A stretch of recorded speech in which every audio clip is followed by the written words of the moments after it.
ఇది నేలతాడి ముసలి అంటారు దీన్ని. మామూలుగా ముసలితనం రాదు. ఇది కూడా కండపుష్టి పట్టిస్తామండి. ఎవరైనా చిక్కి సెలిం అయిపోయారు అనుకోండి, టీబీ అలాంటి వ్యాధులు వచ్చినప్పుడు ఇది పొడి చేసేసుకొని పాలల్లో వేసి కొట్టేస్తే క్రీమ్లో అయిపోద్ది. మన బూస్ట్ ఇది, మన భారతీయుల బూస్ట్ ఇది. ఇప్పుడు తాగే బూస్ట్లన్నీ వేస్ట్, అవి తింటే ఉన్నది పోద్ది. ముందు యాడ్ ఇచ్చినట్టు తాగడు కదా.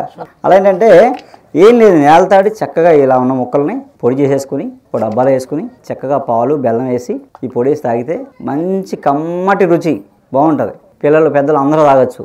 ఏదన్నా జ్వరం అది వచ్చిన తర్వాత నీరసం చాలా నాళ్ళు తగ్గదు. ఎన్ని వేసినా ఎన్ని బీ కాంప్లెక్స్ తగ్గదు. ఒక గ్లాస్ తాగండి, ఒక గంటలో తగ్గిపోదు, మళ్ళీ కనబడదు. చిన్నపిల్లలకి ఇది ఇస్తే మంచి ఎముకలు కండపుష్టి కలిగి దృఢంగా తయారవుతారండి, స్ట్రాంగ్గా తయారవుతారు. ఇమ్యూనిటీ పెరుగుతుంది.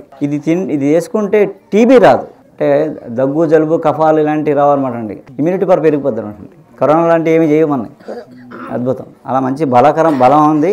ఇదేమీ చెడు చేయదు, వేడి చేయడం అలాంటిది ఏమి ఉండదు. ఎవరైనా తాగేయచ్చు. బలం అన్నిటికీ బలం.